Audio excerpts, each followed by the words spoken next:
Bienvenido a la clase de Barbarroja Educativo, el canal del conocimiento equitativo. Dios los bendiga a todos mis queridos estudiantes. Hoy vamos a ver una clase acerca de los modelos dinámicos de oferta y demanda, hablando de los temas que se van a tratar el día de hoy. Nuestro primer gran tema es el modelo estático de oferta y demanda. Entonces, para entender el modelo dinámico necesitamos entender el modelo estático. Vamos a ver también qué es un modelo dinámico. Vamos a ver cuáles son las diferencias entre el modelo estático y el modelo dinámico. Vamos haciendo una comparación entre ambos, de oferta y demanda. Vamos a ver también qué es una ecuación recursiva. Cuando lleguemos allá sabremos de qué estamos hablando y por qué se llama ecuación recursiva. También miraremos cómo incluimos el tiempo, que es nuestra variable determinante para los modelos dinámicos. Y por último veremos algo de notación y condiciones iniciales. Esto muy tangencialmente el tema de la notación y condiciones iniciales, porque a lo largo de los videos posteriores vamos a analizar cada uno de los modelos de oferta y demanda dinámicos, con los cuales pues profundizaremos mucho más en el tema de la notación y las condiciones iniciales que se deben tener para este tipo de modelos. Por ahora pues los dejaré como con el abrebocas de este tema. Ya son temas un poco más puntuales a cada modelo. Nuestro primer gran tema es el modelo estático de oferta y demanda. Ahí pues vamos a ver qué es la demanda, de qué depende. Vamos a ver qué es la oferta y de qué depende. Vamos a mirar el modelo lineal de equilibrio entre demanda y oferta, es decir, vamos a tomar la demanda y la oferta por separado y luego las vamos a unir, modelo de equilibrio. Veremos también qué son parámetros y qué son variables. Esta primera parte es un poco extensa, pero es fundamental que la tengamos clara para entender ya en nuestras clases de simulación o de dinámica de sistemas. La mecánica de los modelos se hará algebraicamente, puede ser a mano, puede ser así. Trataré de hacerla acá en el mismo computador, o podríamos hacerla también en tablero. Y la mecánica de los ejercicios va a estar concentrada en esta parte de los modelos de oferta y demanda en Excel. Vamos a utilizar esta herramienta. Veamos primero qué es la demanda y de qué depende. Los conceptos de por sí, de oferta y demanda, son bastante abstractos. ¿Sí? Son conceptos, digamos, difíciles de definir. O sea, como que uno busca y me fui a mis libros de microeconomía y fue difícil conseguir como una definición pues exacta, pero noté que son bastante cuantificables. O sea, la demanda es observable, la oferta es observable, puede cuantificar. Yo puedo decir cuánto me gasto, cuánto de mi ingreso me gasto en determinado bien, cuántas cantidades compro de ese bien. Es un componente del mercado que es muy observable. Otra cuestión importante antes de decirles es que cada bien tiene un mercado. Cada bien y cada servicio tiene un mercado aparte. No puedo mezclar el mercado de la papa con el mercado del arroz, y el mercado de la carne, y el mercado de los cortes de cabello. No, o sea, cada uno tiene un mercado aparte. Ya con eso en claro, entremos en materia. La demanda es el componente del mercado que refleja el comportamiento de los consumidores en bien o servicio. Es decir, la demanda trata de modelar cómo se comportan los consumidores ante cambios en ciertas variables, que son justamente de las cuales va a depender esta demanda. Las cuales depende la demanda, ahí están las variables de las que estamos hablando. O sea, cómo se comportan los consumidores cuando cambia el precio del bien o servicio. En este caso, para nuestra clase, para aterrizarlo un poco, vamos a manejar el ejemplo del café como consumidores. También el ingreso, sí, es otro factor clave dentro de la demanda, dentro de lo que nosotros tenemos que, cuando vamos a hacer mercado, cuando vamos a comprar algún producto, algún servicio, pues también tenemos que mirar nuestro ingreso. Tenemos que, generalmente también lo comparamos con el precio de otros bienes. En el caso del café, nuestro ejemplo será chocolate, la leche. Cómo se comporta, digamos, ante cambios en el precio, cómo se comporta mi cantidad demandada de café. Y los gustos o preferencias.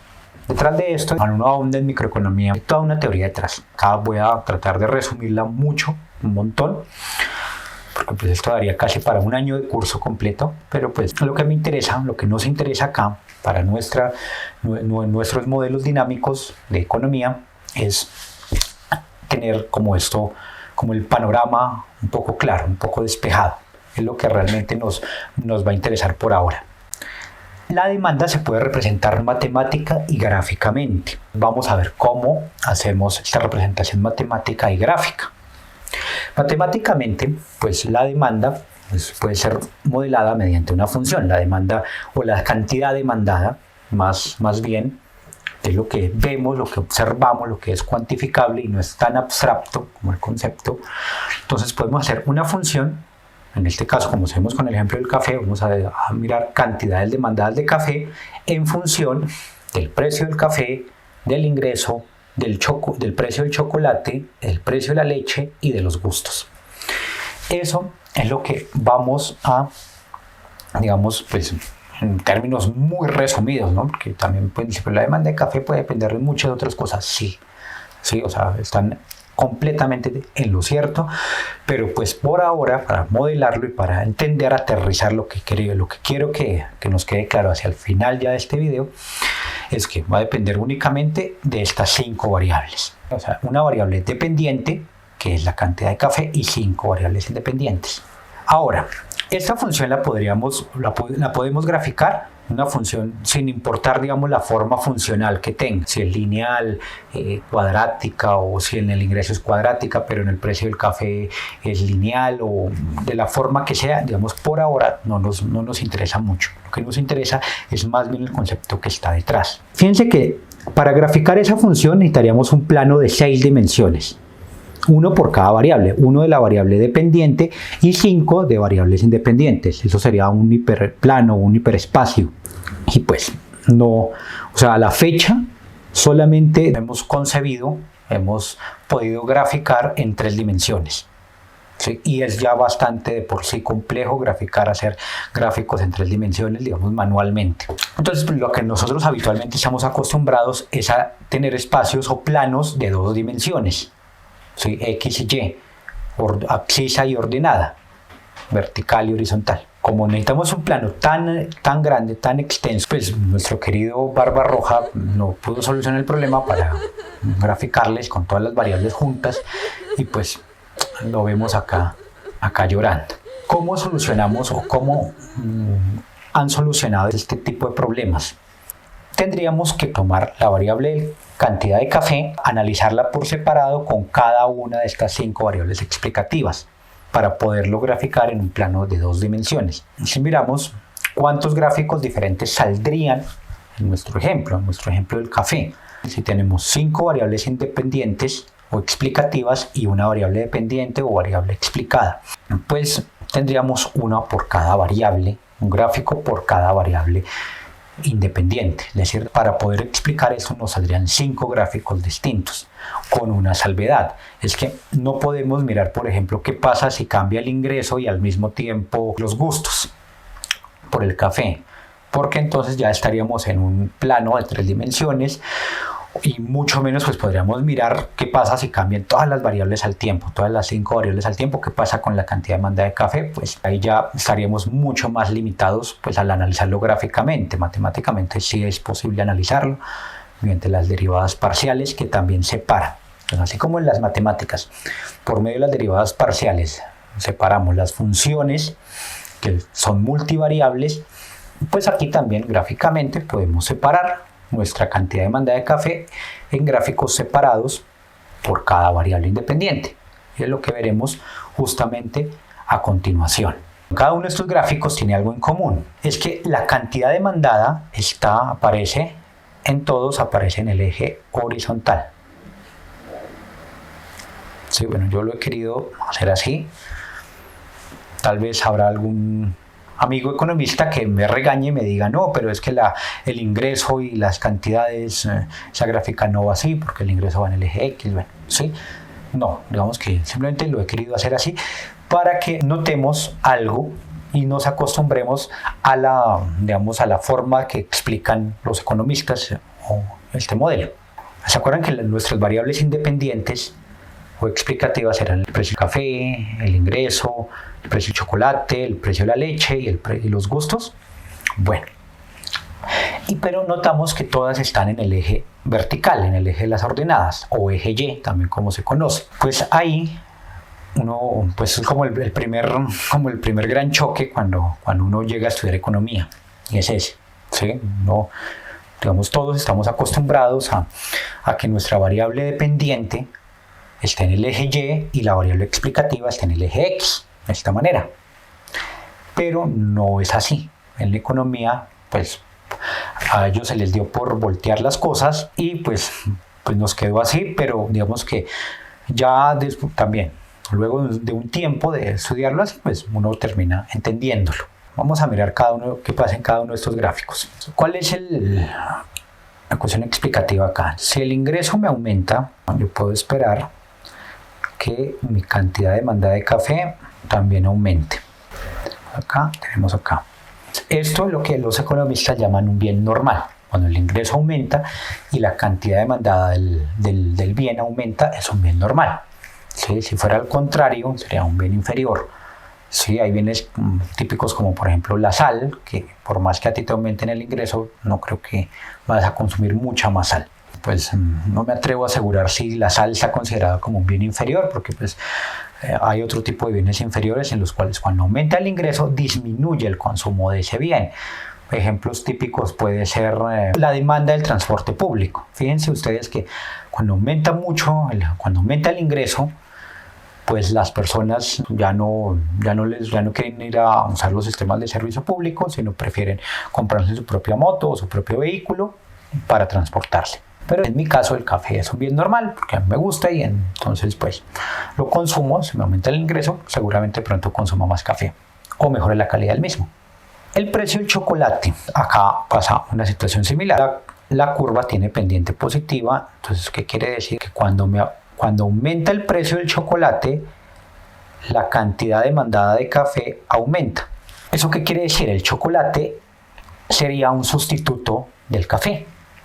Porque si yo voy al supermercado y el chocolate subió, digamos, no sé, subió $5 de incremento, de pronto esos $5, yo digo, no, pues yo prefiero dejar de tomar chocolate o consumir menos chocolate y pasarme a tomar café. Ya no tomaré chocolate, digamos, no sé, 3 días de la semana, sino que ahora tomaré chocolate solamente un día a la semana. Sí, el resto café. Pero fíjense que con el precio de la leche pasa lo contrario. Cuando me aumentan el precio aumenta, mi cantidad demandada de café disminuye. Esto es porque la leche es un bien complementario al café, no es sustituto, sino es complementario. ¿Por qué? Porque pues hay muchas personas que no les gusta el café negro así, sino les gusta tomarlo con leche o crema de chantilly. Este tipo de bienes hacen, digamos que si se sube el precio de la leche, pues yo digo, no, mejor vamos al café negro, entonces dejo de consumir café. El tema de los gustos es bastante pues complejo. Si a mí me gusta más el café o tengo una preferencia ya por el café porque se le descubrió que tiene propiedades antiinflamatorias y que previene el cáncer y bueno, qué sé yo. También, si aumenta mi gusto, mi preferencia por el café, pues mi demanda también va a aumentar, mi cantidad demandada. Entonces miremoslo por acá, los que tengo acá y tengo acá, entonces sí, mi cantidad demandada de café también aumenta. Fijémonos que hemos separado la demanda por cada una de las variables gráficamente. O sea, esto depende todo en conjunto. En la vida real, esto es todo en conjunto. Todo en conjunto está pasando el tiempo. Todo en conjunto. Puede que el precio de la leche haya subido, el precio del chocolate también subió, el ingreso, no sé, puede también subir y mis gustos que decayeron. Sí, o sea, pueden pasar muchas cosas. Y entonces al final, ¿qué pasó con la cantidad de demanda de café? Pues como que toca mirar aisladamente y sumar efectos. ¿Por qué? Pues por lo mismo, porque es, digamos, imposible graficar lo que les decía. No tenemos un hiperplano, un hiperespacio de 6 dimensiones para graficar todo esto en un mismo plano y ver qué pasa todo el tiempo. Y la gráfica que he dejado para el final ahorita es porque es la más importante, la que nos relaciona el precio del bien con la cantidad del mismo bien. Aquí también es café, en todas es café, ¿no? No lo olviden. ¿Qué es lo que ocurre? Nos dice acá, si el precio sube, Si el precio del café sube, aumenta, la cantidad demandada disminuye. Eso es lo que conocemos como la ley de la demanda. ¿Qué dice textualmente la ley de la demanda? Dice, ceteris paribus, empieza así, ya les digo qué es. Cuando el precio de un bien se incrementa, la cantidad demandada de ese bien disminuye. Esa es la famosa o como recurrente ley de la demanda. ¿Qué pasa acá? Y ojo con el ceteris paribus. Ceteris paribus quiere decir que todo lo demás constante, o sea, están teniendo el ingreso constante, el precio de los otros bienes constante y los gustos o preferencias constantes. Cuando se aumenta el precio del café o el precio de cualquier bien, la cantidad demandada de ese bien va a disminuir. ¿En qué cantidad disminuye? Bueno, pues ya depende de las formas funcionales de la demanda y del tipo de bien que sea. Sí, hay bienes que son un poco más elásticos, otros más inelásticos, pero no voy a entrar ahorita, digamos, en ese tema. Por ahora, lo que quiero es que les quede claro, digamos, el tema de la demanda, cómo está, qué hay detrás de la demanda, y sobre todo de este gráfico que tenemos acá.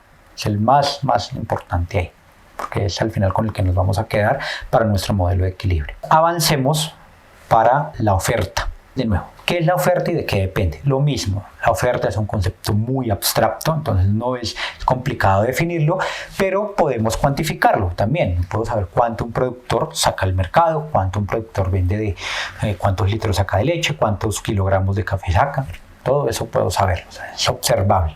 La oferta es el componente del mercado que refleja la conducta de los productores de un bien o servicio. O sea, fíjense que si hay un consumidor, hay un productor. Entonces ya miramos lo que es la demanda, nuestros consumidores, y ahora vamos a verla del lado de los productores. ¿De qué depende? También depende de factores como el precio del bien. En este caso también vamos a seguir con el café, solo que ahora nos vamos a poner del otro lado. Ya no estamos del lado de los consumidores, sino vamos a estar del lado de los productores. Tenemos el precio del bien, nuestro café. Los costos de producción también influyen en la oferta, en la cantidad que se ofrece. Por ejemplo, pues si nos sube el precio de los fertilizantes, es lógico que produzcamos menos café. Ahí en los costos de producción también está incluido el pago de los salarios de las personas que intervienen en toda la cadena productiva. En el eje cafetero se conocen como las chapoleras o los chapoleros, a quienes recolectan el café. Ellos se les paga a destajo.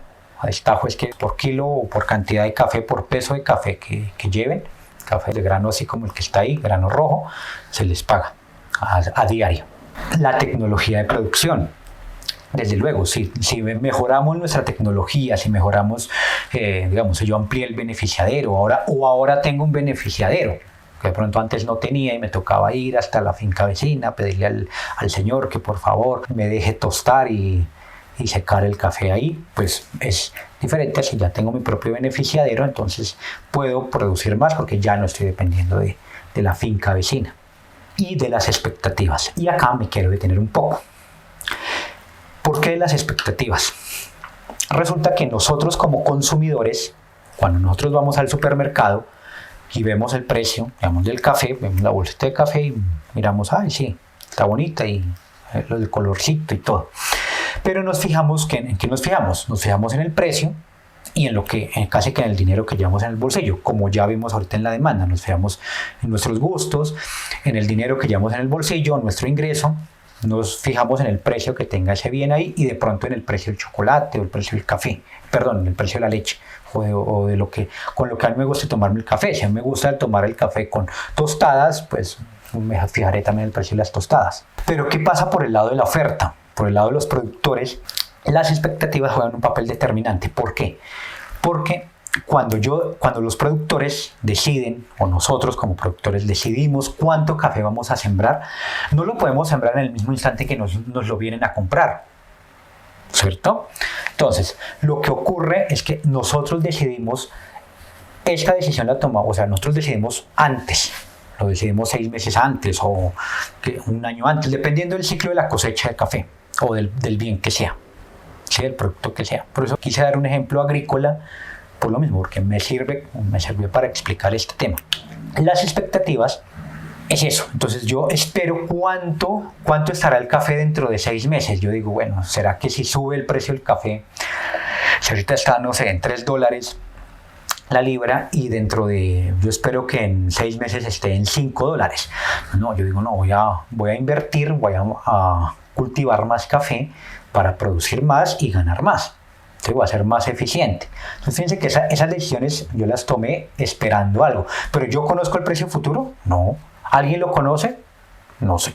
Pero creo que no. Pues nadie tiene como una bolita de cristal ahí que le diga, los precios a futuro son estos. Por el contrario, sí, de pronto espero que en 6 meses el precio del café no se haya bajado a $1 la libra, pues yo prefiero pues, no cultivar tanto café o dedicarme a cultivar otra cosa, cultivar aguacates o piñas o bueno, cualquier otro producto que no sea café, porque voy a ir a pérdida. El tema de las expectativas, aunque parezca minúsculo, es algo muy importante y va a ser muy importante en nuestros modelos de oferta y demanda dinámicos, porque son diferentes modelos. Continuemos.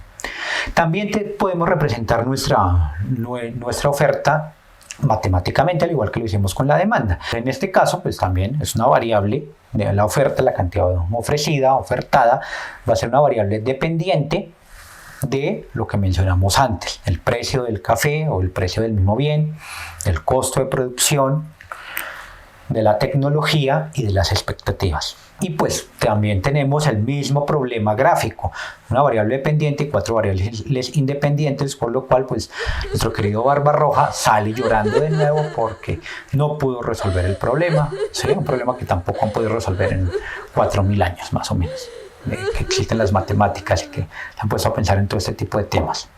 Ya con eso en mente, y ya un poco más claros, pues vamos a pasar a ver nuestros gráficos. Porque pues ya sabemos cuál es la solución. ¿Cuál es la solución? Pues separamos en gráficos independientes la cantidad ofrecida de café con cada una de las variables explicativas. El precio, el costo, la tecnología y las expectativas.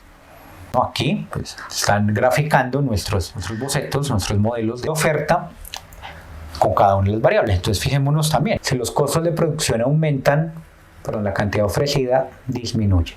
Ya lo habíamos dicho, al aumentar el precio de los insumos, al aumentar los salarios que le pagan los trabajadores, pues a mí me es más difícil producir, produzco menos café. También con el tema de la tecnología, se aumenta la tecnología, se mejora, pues mi cantidad ofrecida de café va a aumentar al mejorar la tecnología, se amplió el beneficiadero. También el tema de las expectativas. Si yo espero como productor que el precio mejore en 6 meses, yo me lanzo a producir más, como si hiciera un salto al vacío. Pero este tema es bastante pies puntillas. Vamos a ver también por qué. Con el precio del café, con el precio del mismo bien, ocurre lo siguiente.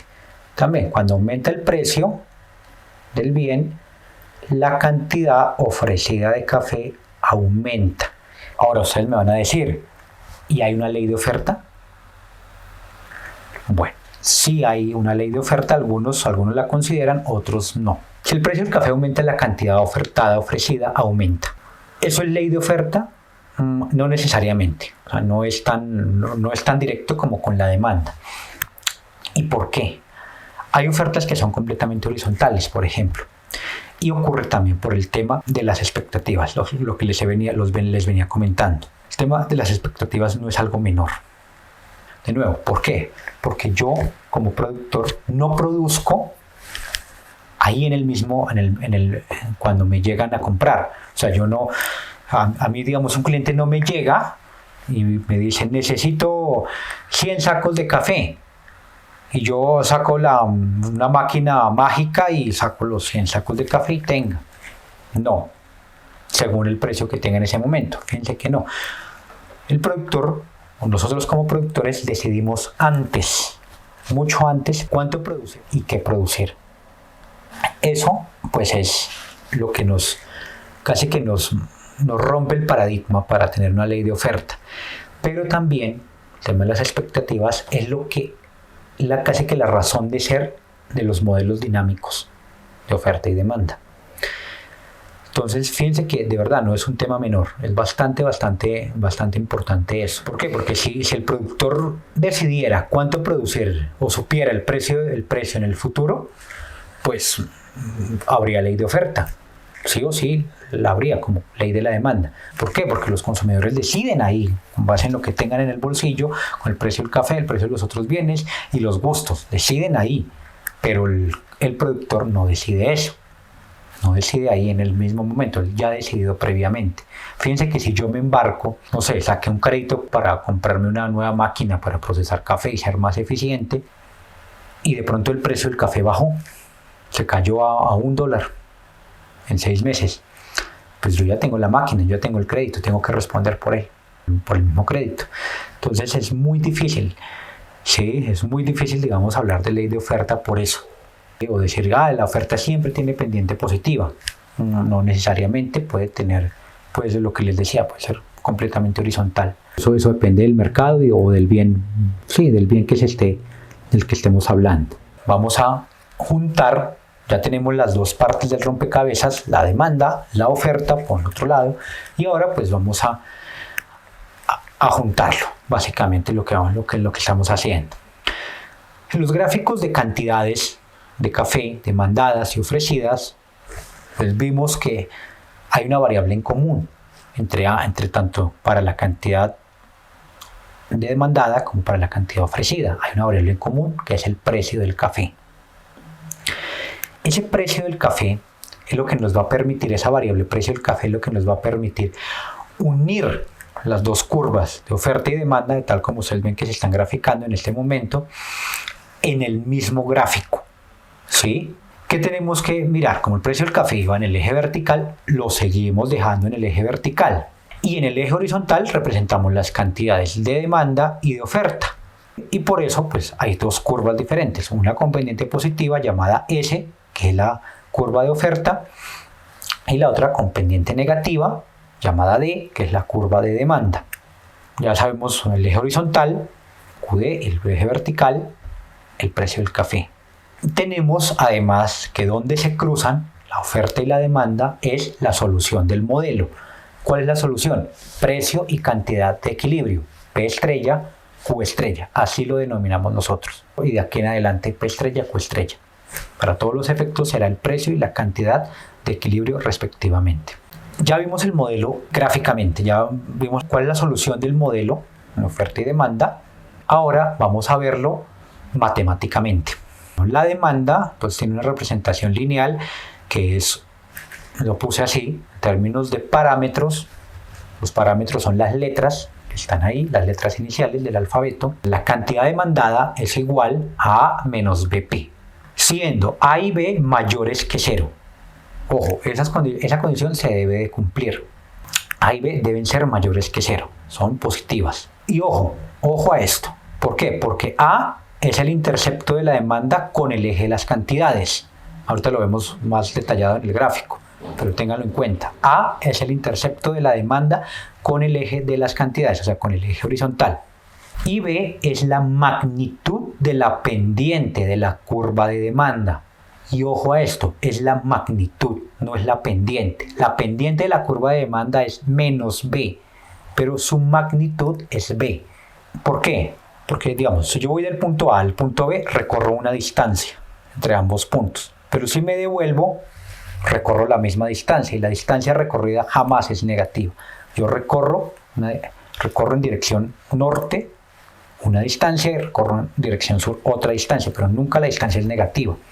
Si yo doy un paso, no doy menos un paso.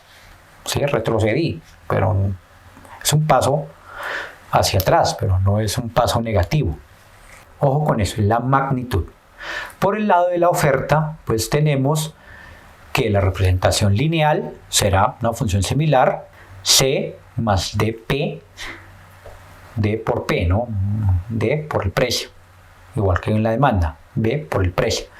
Y aquí únicamente necesitamos que D sea mayor que 0, es decir, C sí puede ser negativa, C puede ser 0 o negativo incluso. Ahorita vemos gráficamente por qué. Donde C es el intercepto de la curva de oferta con el eje de las cantidades y D es la magnitud de la pendiente de la curva de oferta. Hasta ahí creo que vamos súper claros. Así como con la demanda, también la magnitud, la pendiente es más D, pero la magnitud también es D. Noten que pues pongo los signos en rojo. Ahora, vamos a resolver el modelo matemáticamente. Entonces, ustedes se acuerdan por allá en secundaria, en el bachillerato, nosotros cuando teníamos un sistema de dos ecuaciones, ¿cuáles son las dos ecuaciones? La demanda, la oferta, y tenemos dos incógnitas, el precio y la cantidad. Para resolver eso pues lo hacíamos a través del método más famoso, que es el método de igualación. Igualamos la cantidad ofrecida, QS, a la cantidad demandada, QD. Las ecuaciones, pues, como la oferta era C más DP y la demanda era A menos BP, pues igualamos y vamos a despejar para P. Entonces tenemos que, pasando a BP, que está restando, lo pasamos a sumar, y C, que está sumando, lo pasamos a restar con la A, pues nos queda de esta manera la ecuación de P más BP igual a A menos C, y tenemos que P será factor de B más D, un factor común igual a A menos C, y pues pasamos a dividir, que está multiplicando a P, pasamos a dividir al otro lado de la igualdad y nos queda que el precio de equilibrio o precio estrella va a ser A menos C, todo partido B más D. Ahora, reemplazando este valor de P estrella en cualquiera de las dos ecuaciones, en QD, la cantidad demandada, o en la cantidad ofrecida, vamos a obtener la cantidad de equilibrio. Si reemplazamos en la demanda, tenemos que la cantidad de equilibrio será A menos B factor de A menos C partido B más D, donde pues A menos C partido B más D es el precio de equilibrio. Simplemente, pues si ya tenemos el valor del precio de equilibrio, pues lo ponemos ahí, simplemente multiplicamos por ese valor. ¿Por qué está así? Bueno, porque de nuevo está en términos de parámetros, funciona para cualquier valor, siempre y cuando se cumplen las condiciones, incluso si no se cumple. Pero pues ya vamos a ver qué ocurre cuando eso pasa. En oferta, entonces reemplazando en la oferta, pues sencillamente será C más D factor del precio de equilibrio, que es A menos C partido B más D. Y ojo acá, ambos valores de Q estrella deben ser iguales, tanto reemplazando en la demanda como reemplazando en la oferta. Cuando hacemos el ejercicio numéricamente, nosotros podemos verificar, si lo hacemos en demanda, en oferta nos debe dar lo mismo. Si no, si en algún caso que no les llegue a dar igual, pues revisen porque puede haber algo mal en el ejercicio, algo antes. Un signo, tal vez un número mal puesto, una operación mal hecha, pero pues deben revisar el ejercicio. Si numéricamente no les da igual. En este caso, pues en forma de parámetros, como lo estamos viendo acá, la cantidad de equilibrio es igual a A por D más B por C, todo eso sobre B más D. Lo pueden verificar ustedes, pueden reemplazar en demanda, pueden reemplazar en oferta, eso les queda de tarea a ustedes, revisar si en estas dos ecuaciones, tanto en demanda como en oferta, les da igual este valor, pero por los dos caminos llegan a ese valor. Claro, estamos como es en el punto en donde se cruza, donde son iguales exactamente la oferta y la demanda. Entonces, si reemplazo en demanda o reemplazo en oferta, debe ser igual. Yo generalmente lo reemplazo en la demanda. En los modelos dinámicos vamos a ver por qué es más importante reemplazarlo en la demanda. Vemos el equilibrio gráficamente. El precio de estrella, pues simplemente lo reemplacé, nuestro precio de equilibrio, por el valor que nos había dado las ecuaciones lineales, y aquí también nuestro valor. Tenemos la curva de oferta, que es S, con pendiente positiva, y la curva de demanda con pendiente negativa. Tenemos el intercepto de la oferta con el eje de las cantidades, que era C, y tenemos el intercepto de la demanda con el eje de las cantidades, que era A. Ahí, digamos, no hay nada raro, pero notemos algo. Notemos que acá C es menor que A.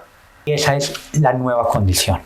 Hay otra condición adicional. O sea, A debe ser positivo, B debe ser positiva, D debe ser positiva y C puede ser negativa, pero debe ser menor que A. ¿Qué pasa donde no fuera menor que A? Vamos a verlo gráficamente. ¿Qué es lo que ocurriría? Va a ser el gráfico por acá. Aquí tenemos nuestra cantidad demandada, nuestra cantidad de oferta. Por acá tenemos el precio, por acá tenemos 0. Fíjense que en ese caso, pues nuestra demanda estaría por acá. Aquí tendríamos A y nuestra oferta sería algo más o menos así, para que nos diera un C mayor que A.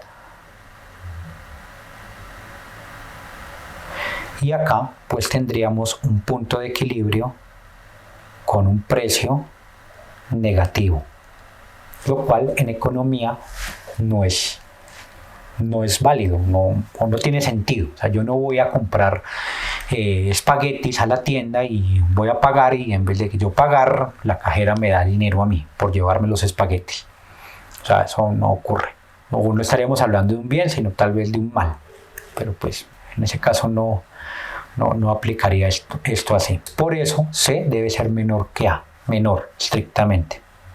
Si fuera igual, pues estaríamos diciendo que el precio de equilibrio es 0, sería un bien gratis. Y fíjense, si donde C llegue a ser igual que A, pues lo vemos aquí también en la ecuación, en esta ecuación de acá lo estaríamos viendo. Donde C llegue a ser mayor que A, siendo C un valor positivo, porque puede ser negativo, o sea, A menos C, pues es A más C.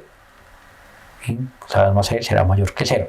Pero siendo C valor, digamos, positivo, pues si C es mayor que A, esto se vuelve negativo, el precio se vuelve aquí negativo. También lo vemos en las ecuaciones. La cantidad sí puede ser positiva, como vemos acá. Las pendientes son menos B y D, nos dice cuánto varía la cantidad de demanda y de oferta cuando el precio varía en una unidad. Ahorita lo ahondamos un poco más para no rayar tanto más este gráfico. Hasta ahora, ¿qué hemos visto? Vimos la demanda, la oferta, cada una por su lado, y unimos el modelo en el modelo de equilibrio lineal.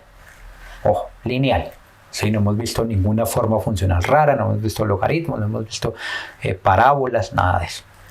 Ahora miremos la diferencia entre parámetros y variables. En una función, un parámetro es una magnitud que no cambia con la misma función, pero puede ser modificado externamente. ¿Eso qué quiere decir? ¿El parámetro pertenece a la función? Sí, pertenece a la función, es un componente de la función, pero no cambia con la función. O se mantiene constante o cambia externamente. Algunos lo llaman de manera exógena. En nuestro ejemplo, en nuestro modelo de equilibrio, nuestros parámetros eran los intersectos de la demanda A y de la oferta C, y las pendientes en magnitudes B y D, de la demanda y de la oferta respectivamente. Y en una función, una variable es la magnitud que cambia por medio de la función. Entonces, no se modifica externamente, porque la modificación está implícita dentro de la función, si no, no tendría sentido tener una función para eso. En nuestro modelo, las variables eran el precio y las cantidades, tanto cantidad demandada como cantidad ofrecida. Y miremos algo.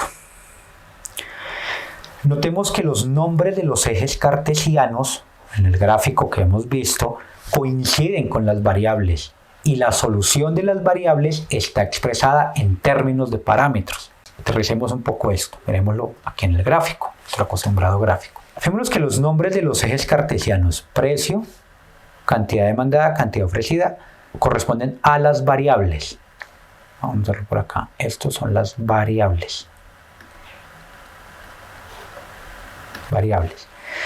Mientras que las soluciones están expresadas, las soluciones a esas variables están expresadas en términos de parámetros, de lo que es A, de lo que es C, B y D. Y lo mismo aquí en las cantidades, o sea, los 4 parámetros dan solución a las 2 variables que tenemos. Entonces, los azules son los parámetros. Vamos a mirar el tema de las pendientes. La pendiente, como ya les mencioné antes, es cuánto cambia la cantidad demandada u ofrecida cuando el precio aumenta en una unidad. Supongamos que acá el precio era 4 y aumenta a 5. Entonces la pendiente me dice, como estamos hablando en el caso de la demanda, la cantidad demandada caerá en menos B.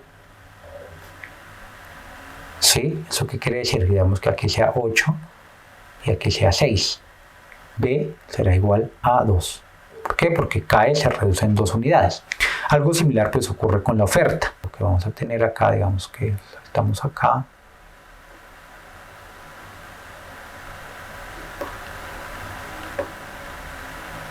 Digamos que aquí pasó de 8 a 12. Se aumentó. Entonces, ¿cuánto aumentó? Aumentó D. Entonces, D será igual a 4. Porque al aumentar el precio en una unidad, de 4 a 5, la cantidad ofrecida aumentó en 4 unidades. Sí, eso es lo que es una pendiente. Con esto cerramos nuestra primera parte. Nuestro primer gran tema, que era el modelo estático, entender el modelo estático. Vimos cómo se formó, cómo por cada componente, la demanda, la oferta, qué determina la demanda, qué determina la oferta. Unimos los dos ejes con una variable en común, que era el precio del bien. Miramos la solución matemática en términos de parámetros y vimos cuál es la diferencia entre un parámetro y una variable. Esto pues es el cierre de la primera parte. Lo que nos queda es poco. Ya no es tan denso como esta parte. Entonces yo te invito que te tomes un descanso, pauses el video un momento, vayas, tomes un café, yo haré otro tanto y ya seguimos con la siguiente parte del video. Los temas los abordaremos de manera un poco más rápida que este tema, que era pues bastante importante y que nos sirve para entender lo que va a ser la mecánica de los modelos dinámicos. Muchas gracias y ya nos vemos. Espero hayas disfrutado tu descanso y tu café. Vamos a seguir con la siguiente parte de los temas, la cual ya es más corta que la parte anterior. Vamos a ver qué es un modelo dinámico, pero para antes hablar de lo que es un modelo dinámico tenemos que entender lo que es un modelo en general. Entonces, un modelo es una representación o perspectiva de la realidad. No es la realidad, es una representación de la realidad. Es útil. Y ojo, que es útil en cuanto pueda explicar por qué, cómo, cuándo y o dónde ocurre un fenómeno determinado. El ejemplo más sencillo de un modelo es un mapa. El mapa es un modelo del terreno. El mapa no es el terreno, pero nos acerca, nos aproxima a conocer el terreno. Por ejemplo, yo sé que en un mapa, lo que está pintado de color más verde intenso son tierras bajas, mientras que ya con colores cafés quiere decir que son tierras un poco más elevadas o escarpadas, más montañosas. Varios modelos pueden dar explicación al mismo fenómeno. Esto es bien interesante. ¿Sí? O sea, ¿por qué? Porque no tenemos un solo modelo. ¿Alguien se ha preguntado antes de Newton cómo se explicaba este fenómeno? ¿Cómo explicaban la caída de los objetos? La respuesta yo te la voy a dar. No es que no se lo preguntaran. O sea, antes del señor Isaac Newton, de que él sacara sus 3 leyes, estudiara física y determinara 3 leyes de mecánica, este fenómeno de la caída de los objetos se explicaba bajo la visión aristotélica. ¿Cuál era la visión aristotélica? Era una visión teleológica, no teológica, no era de Dios, sino teleológica. Este pequeño esfero que yo tengo acá, decía este plástico, viene de la Tierra. ¿Por qué? Porque está hecho del petróleo, está hecho de materiales que vienen básicamente de la Tierra. Entonces, como está hecho de materiales que vienen de la Tierra, él cae porque busca la Tierra, busca su origen. De hecho, la visión aristotélica era más amplia aún, ¿sí? Porque no solamente explicaba la caída de los objetos, sino también el por qué cuando el agua se riega, se desparrama, se pone así, busca su nivel, digámoslo como dirían por ahí. Es porque el agua pues busca su naturaleza, viene del mar y busca volver al mar. Lo mismo el fuego. Entonces, porque el fuego prende siempre hacia arriba. Nunca es una fogata que prende hacia abajo, o ni siquiera una vela. Nunca el fuego tiende hacia abajo, busca hacia arriba. ¿Por qué? Porque el origen del fuego es el sol y tiende a volver allá. Esa es la visión aristotélica. Entonces, antes de Newton, esto no es que no se lo hubieran preguntado jamás, antes de que él determinara la ley de la gravedad. Entonces, fíjense que son 2 modelos muy distintos, pero dan explicación al mismo fenómeno, que es el de la caída de los objetos. Ahora sí, ¿qué es un modelo dinámico? Un modelo dinámico es un modelo dinámico es un modelo donde el tiempo es una variable determinante. Y ojo acá, el tiempo es una variable, no es un parámetro. Es decir, que el tiempo va a cambiar dentro de la función, dentro del mismo modelo. Los valores de las variables dependen del momento en el cual se evalúan. ¿Cuál es la diferencia entre un modelo estático y un modelo dinámico? El modelo dinámico incluye el tiempo como una variable determinante, mientras que el modelo estático no. El modelo estático es como una fotografía, está ahí. El modelo dinámico es como un video, va cambiando a lo largo del tiempo. Y con esto cerramos nuestro segundo tema de lo que es un modelo dinámico. Ahora pasemos a comparar los modelos estáticos y dinámicos de oferta y demanda. En nuestro modelo estático, las ecuaciones de demanda, pues ya las vimos, QD igual a A menos BP, donde A y B son mayores que 0. Por el lado de la oferta teníamos que QS era igual a C más DP, siendo D mayor que 0 y C menor que A. Acuérdense, ya lo vimos también, porque C debe ser menor que A, para garantizar un punto de equilibrio con un precio positivo y una cantidad positiva. En el modelo dinámico, nuestras ecuaciones van a ser muy parecidas. Fíjense que tenemos cantidad demandada en función del tiempo, o en el tiempo es igual a menos B por P, que también depende del tiempo, donde A y B son mayores que 0. La oferta es la misma ecuación, solamente que incluimos la variable tiempo en la formulación, la representación matemática. Lo mismo, debe cumplirse que D sea mayor que 0 y C sea menor que A. Y tenemos una ecuación adicional que es la ecuación recursiva del precio. ¿Por qué es necesario incluir una ecuación adicional? Bueno, ustedes se acuerdan, por allá también en los sistemas de ecuaciones lineales, nosotros veíamos que cuando teníamos un sistema de dos ecuaciones con dos incógnitas, el sistema era mucho más probable que tuviera una solución única. Al incluir otra variable, como es el tiempo, pues necesitamos otra ecuación para garantizar que el sistema tenga solución y tenga solución única. Es condición necesaria, más no suficiente, diría algún matemático. ¿Por qué? Porque al incluir una variable más y dejar solamente las ecuaciones de demanda y de oferta, lo que tendríamos serían sistemas con infinitas soluciones, porque tendríamos una variable que no estaría definida. Aquí no le he puesto porque la ecuación recursiva del precio va a depender de cada uno de los modelos dinámicos que veamos posteriormente. Y algo muy importante, fijémonos que únicamente las variables precio y cantidades son las que dependen del tiempo. Es decir, los parámetros no dependen del tiempo. O sea, los parámetros, que lo que quiere decir, los intersectos y las pendientes no dependen del tiempo. O sea, A no va a cambiar, el intersecto no va a cambiar en el tiempo, la pendiente de las curvas no va a cambiar en el tiempo. Ninguno de los parámetros, ni en demanda ni en oferta. Entonces, eso es muy importante que lo tengan claro. Fíjense que lo único que está con el color verde, entre paréntesis T, quiere decir que depende del tiempo, es las cantidades demandadas, el precio, la cantidad ofrecida y también el precio. Las variables son las que dependen del tiempo, los parámetros no. Y este es nuestro tercer tema. De nuevo, el repaso. La única diferencia entre el modelo estático y el modelo dinámico es la inclusión del tiempo. Y tenemos una ecuación adicional que es la ecuación recursiva del precio. ¿Por qué necesitamos incluir una ecuación adicional en el modelo dinámico?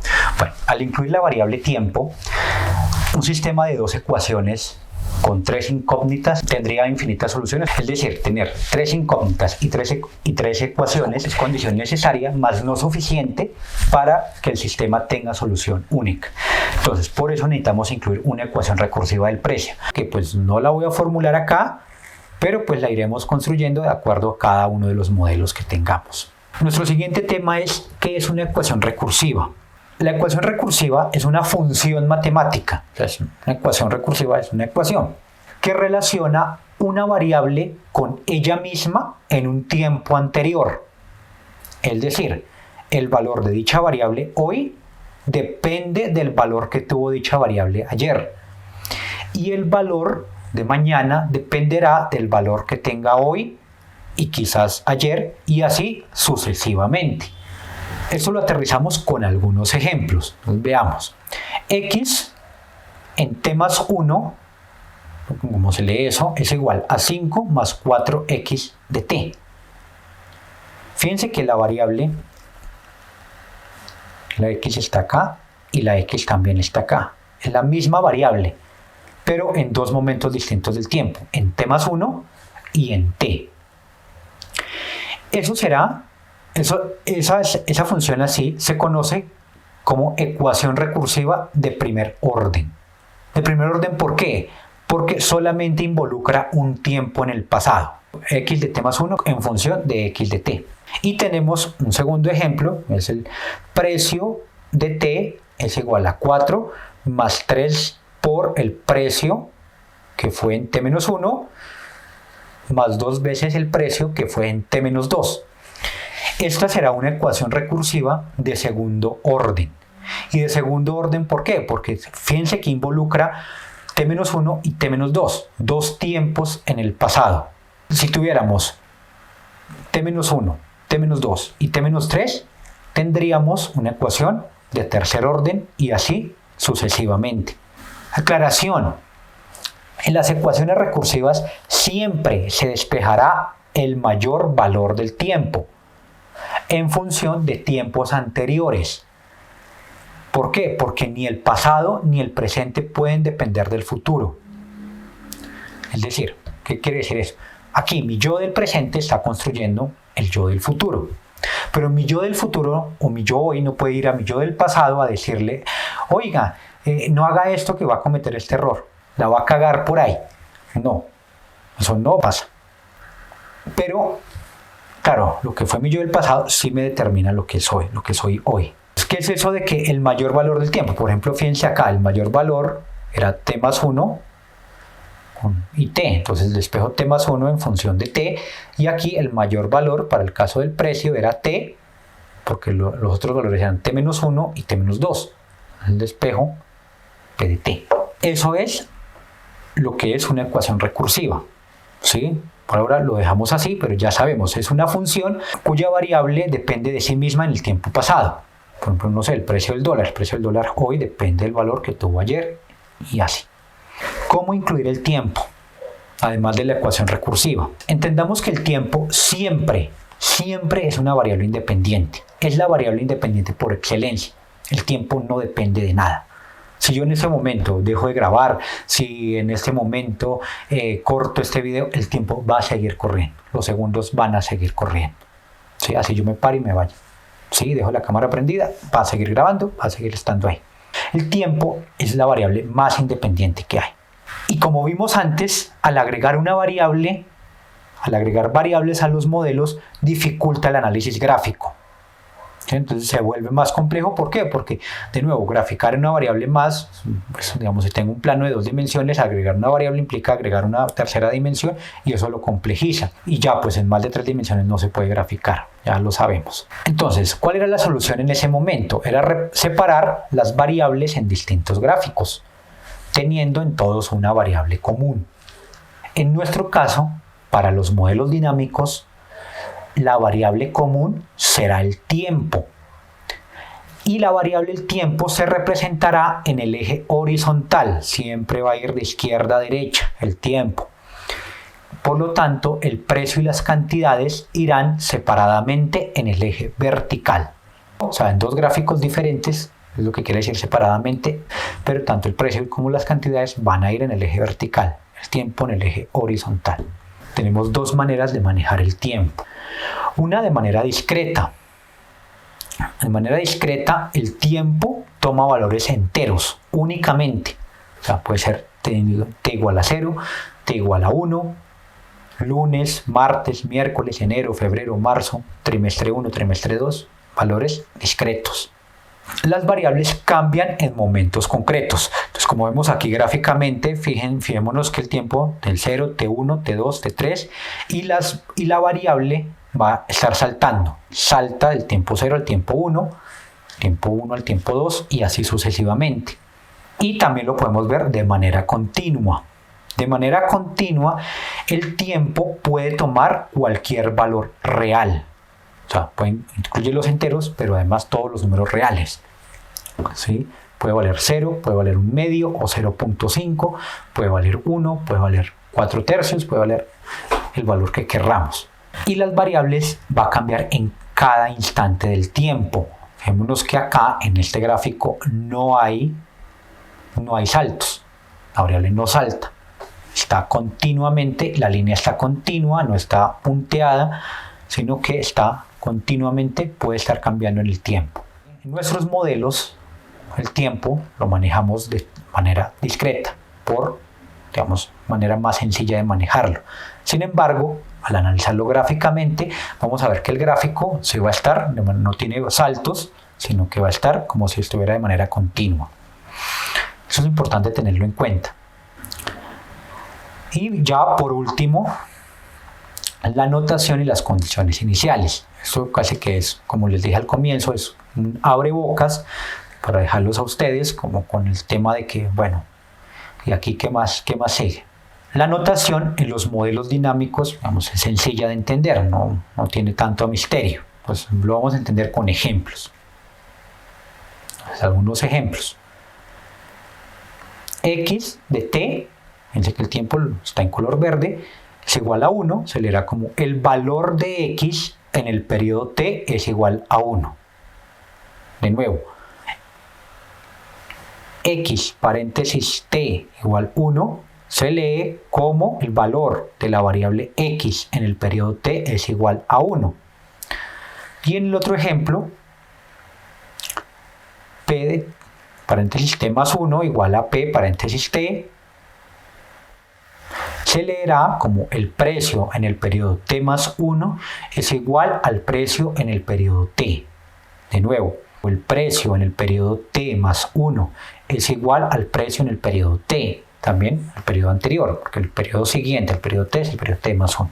Y con respecto a las condiciones iniciales, debemos tener en cuenta que cuando se tiene una ecuación recursiva de primer orden, será necesario que se tenga una condición inicial, la cual será el valor inicial de la variable en el tiempo t igual a 0. Cuando desarrollemos los modelos vamos a ver por qué la necesidad de esta, qué es eso de la condición inicial. Si yo tengo una ecuación recursiva del precio, el precio debe tener una condición inicial. Si es una ecuación recursiva de primer orden. Pero habrá tantas condiciones iniciales como el orden de la ecuación recursiva. Entonces, una ecuación de segundo orden requiere dos condiciones iniciales y así sucesivamente. Una ecuación recursiva de tercer orden requerirá tres condiciones iniciales y pues así sucesivamente de cuarto orden, 4 y así. Pero pues las que llegaremos a ver creo que serán hasta de tercer orden. Hasta acá nuestra clase de hoy. Dios te bendiga y recuerda siempre brillar y hacer brillar la luz que es Cristo Jesús. Si el video te ha gustado, te ha ayudado, has entendido mejor la clase, no olvides darle manito arriba, es una bonita forma de apoyarme. Tampoco olvides compartir este video con tus amigos y compañeros de clase. Así, todos estarán más cerca de aprobar la materia y poderse graduar el mismo día, tomarse la foto juntos. Es lindo uno tomarse la foto con los compañeros con los cuales ingresó. Si deseas, suscríbete al canal, activa también la campanita de notificaciones para que así cuando yo publique una nueva clase, tú seas uno de los primeros en enterarte y estés un paso más cerca de aprobar tus exámenes, de aprobar también tu materia y de graduarte. Te deseo éxitos y nos vemos en clase. Gracias por asistir a la clase de Barbarroja Educativo, el canal del conocimiento equitativo.